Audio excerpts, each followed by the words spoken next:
Award notification and acceptance. For OJP and OVW recipients, the award notification and acceptance module developed in GMS will electronically issue an award document instead of mailing it. The grant recipient will receive an email on the award date instructing them to utilize GMS to accept their award. Grantees have 45 days from the date of the award to accept the award. If you are not able to meet this deadline, you should contact the grant-making component as soon as possible. If not accepted within 45 days, the obligation and/or award may be terminated without further notice. How to accept your award. For OJP and OVW recipients, you must first start by going into GMS and designating a financial point of contact in order to print the award documents. Review and print the award in GMS. Next, have your authorizing official accept and sign the award and initial each page of the special conditions. By initialing these pages, you are confirming to the grant-making component that you have read and accepted all of the award special conditions. By electronically accepting your award, this will allow you to implement your programs much sooner. The complete award package can either be faxed or mailed to OJP or OVW. Please select the appropriate contact information for your grant-making component. Accepting your COPS award. Once your application has been reviewed and approved for award, it will be transferred into the COPS agency portal, where it will wait for further action from your agency. How do I accept this award? To officially accept and begin your COPS award, your agency must visit the COPS agency portal at the address listed on the following slide. Once there, proceed to log in, review, and electronically sign the award document, including grant terms and conditions, within 90 days of the dates shown on the award congratulatory letter. How do I accept this award? In order to electronically sign your award document, the appropriate account roles with e-signature and user permissions must be established and assigned in Agency Portal. The Agency Portal Instruction Manual, currently available on the COPS website, has been enhanced to include a quick step guide. This guide will provide your agency with all of the information needed to successfully establish account roles and assign user permissions in preparation to sign the award document. Who must sign the award document? COPS grants require that both the top law enforcement executive, for example, chief of police, sheriff, or equivalent, and the top government executive, for example, mayor, board chairman, or equivalent, sign the award document. For TRGP awards, the government executive must sign the award document. For non-law enforcement agencies, universities, etc., the authorized officials are the programmatic and financial officials who have the ultimate signatory authority to sign contracts on behalf of your organization.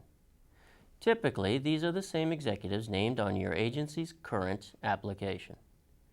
The authorized officials are the law enforcement and government executives who have ultimate and final responsibility for all programmatic and financial decisions regarding this grant as legal representatives of the awarded agency. When must the award be signed? Please submit a written request through the COPS agency portal. Be sure to explain the circumstances that prevent your agency from signing the award document within the 90-day period and identify the date by which the award document will be electronically signed. The COPS office will review such requests on a case-by-case basis. The COPS office reserves the right to deny requests to extend the 90-day award acceptance period. Please review the information on your award document carefully. If a change in information has occurred, you may update that information through the COPS agency portal. Instructions can be found at the COPS website. If the actual law enforcement and/or government executive listed on the award document has changed, simply update that information through the COPS agency portal utilizing the instructions from above. Where can I find a list of conditions that apply to my grant? Attached to your award document are the grant terms and conditions. The same conditions can also be found in the Grant Owner's Manual, which is available online at the COPS website. In addition, if applicable, the special award conditions and/or high-risk conditions are included in the award document supplement. I still have questions about my award. What do I do? Please follow the instructions on the screen for more information.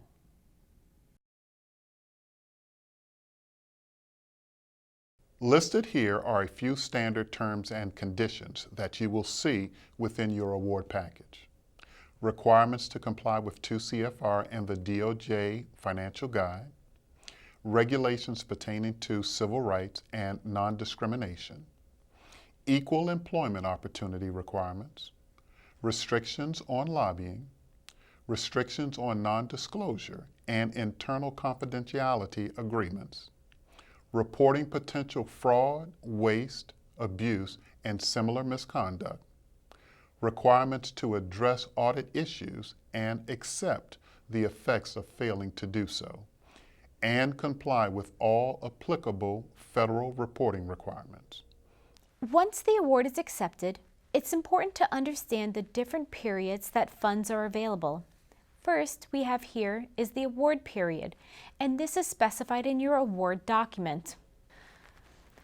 Next is the obligation period, and this generally lines up with the award period. All funds should be obligated during the award period of performance, unless in rare circumstances you receive prior approval to do otherwise. And last is the liquidation period. This is the 90-day period that recipients have after their award period has ended to draw down on all funds that were obligated during the award period. You also have this 90-day period to submit final reports and submit your closeout package. It's important to note that the 90 days are not 3 months.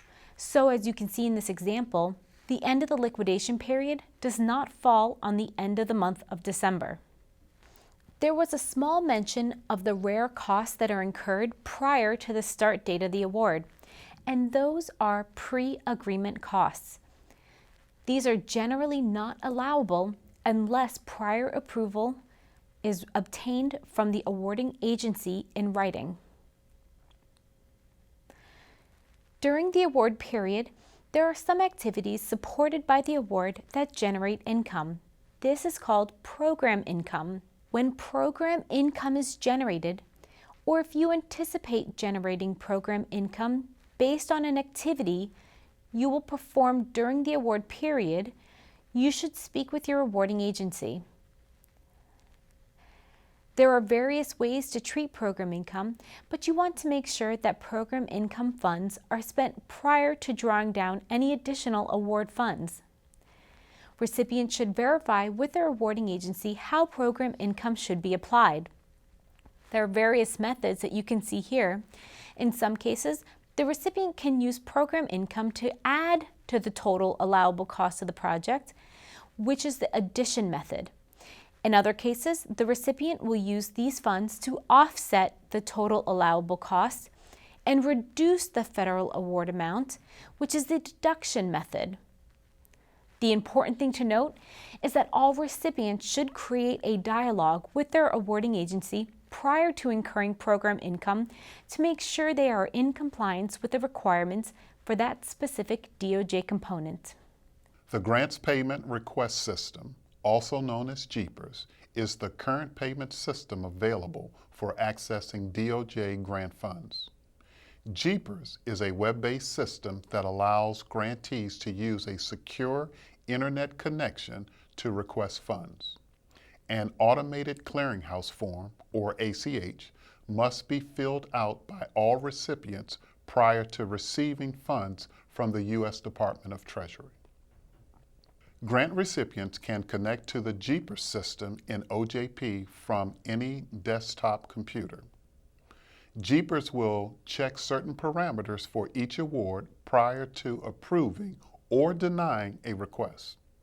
Once approved, the payment request is sent to Treasury and funds will be transferred to your account within 72 hours. If you should need assistance with the GPRS system, please contact the appropriate grant-making component listed on this slide. Here are the 10 top tips you should know about GPRS. 1. You must sign and return the award document. 2. Have a current federal financial report and progress report on file. 3. Have met all financial special conditions. 4. Have a ACH enrollment form on file. 5. Register in GPRS. OJP and OVW recipients will use their GMS user ID and password of the financial point of contact to register. COPS recipients will use a separate ID and password, which Bill will cover shortly. 6. If registering with COPS, you must have your OJP vendor number. 7. Know if you are requesting an advance or reimbursement. 8. Double check your dates because the system will not allow you to duplicate a request or dates. 9. Know the amount of your request. And 10.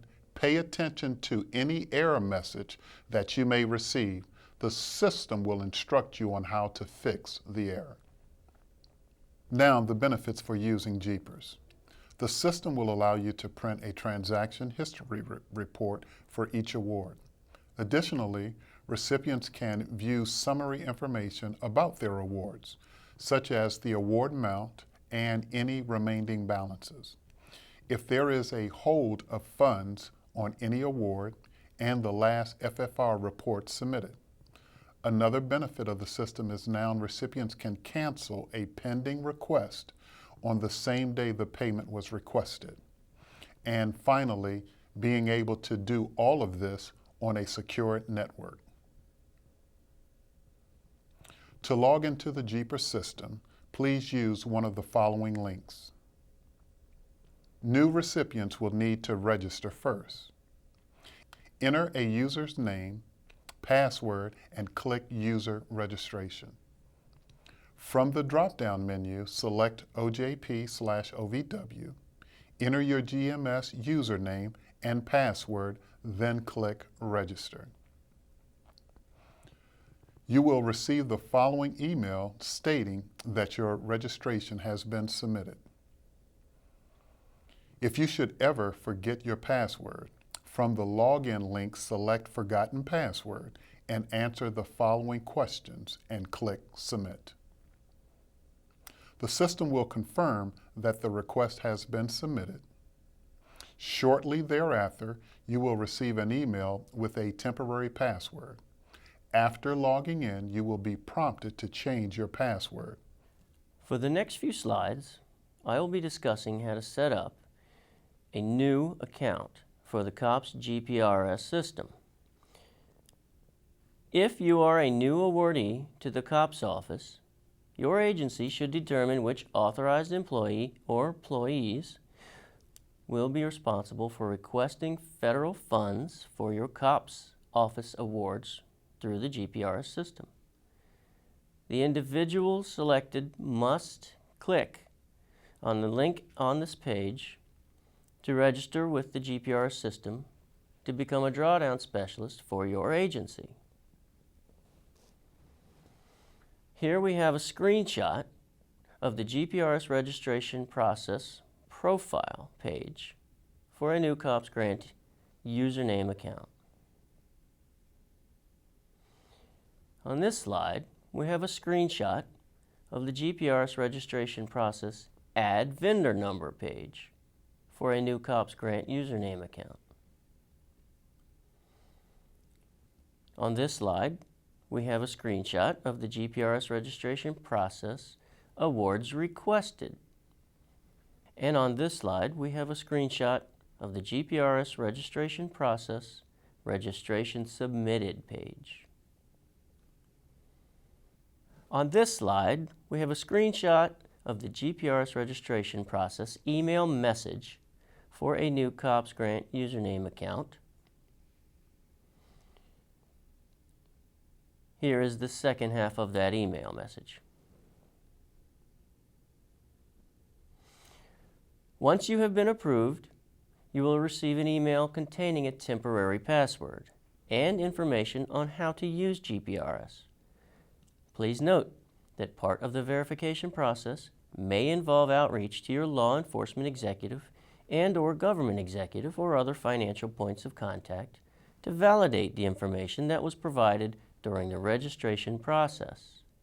All individuals that need access to GPRS must register separately and create their own unique GPRS username account, as these accounts are not meant to be shared. On this slide, you will find the address for the COPS GPRS registration team. If you are currently registered for an active COPS Award username in GPRS and would like to add a new COPS Award to your existing COPS Award username, contact the COPS Office GPRS registration team by sending an email to the address that you just saw on the screen. Provide the following information. What is your username for GPRS? What is your first and last name? What is your COPS vendor number as listed on your award document? And what are the award numbers that you want to have added to your account? If you currently have active awards from both the COPS office and OJP OVW, you will be required to consolidate once you log into either one of them. This will allow you to have one GPRS username and password that will allow you to access all of your active DOJ awards in the GPRS system. How to draw down grant funds in GPRS. After logging into the GPRS system, you will be able to view all active awards assigned to your username. The toolbar across the top will allow a user to perform multiple functions. Also, by clicking on the Help tab, you will be able to view a list of frequently asked questions. These frequently asked questions can help you to navigate through the GPRS system.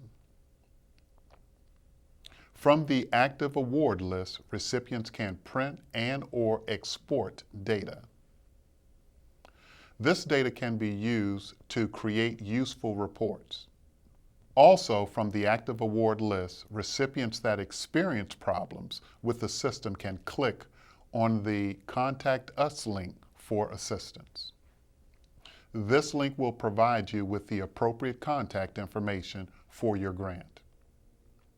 If you are unable to locate a particular grant number in the current screen, you can enter the desired grant number in the search box above. This will display the desired grant award in the Create Payment Request window. If you need to see a transaction history on a particular grant, you can simply select the desired grant and click Transaction History. Again, this will display the grant in the Create Payment Request window. From here, you can click View Transaction History.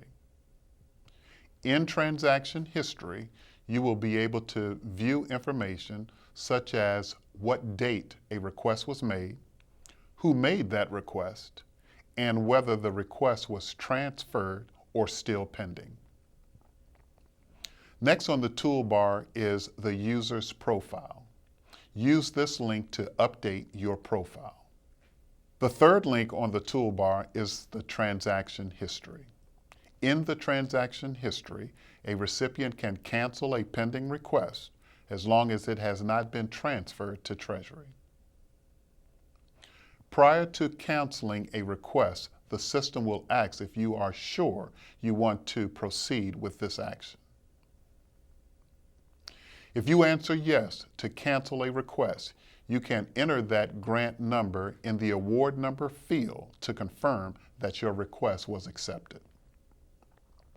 Again, if you click on the transaction history, the system will confirm that the pending request was canceled. Finally, the last link on the toolbar is Create Payment Request. In the award number field, select a grant number and it will display that grant in the Create Payment Request window. In this window, the recipient should identify what type of drawdown they are requesting, whether it be an advance or a reimbursement. Please note that advances are only allowable for a 10-day calendar period. Next, identify the dates and/or time frame for this request. And finally, put in the amount that you are seeking as either a reimbursement or an advance. Grant recipients are prohibited from drawing down all of the grant funds at one time, unless it is allowable under the federal guidelines. Making changes to your award. Recipients can make changes to their grant awards up to 10% of the federal award. However, this is not applicable to grants of $150,000 or less. A deviation of more than 10% of the federal award will require a Grant Adjustment Notice, or GAN. Here are a few items that will require a grant recipient to submit a GAN.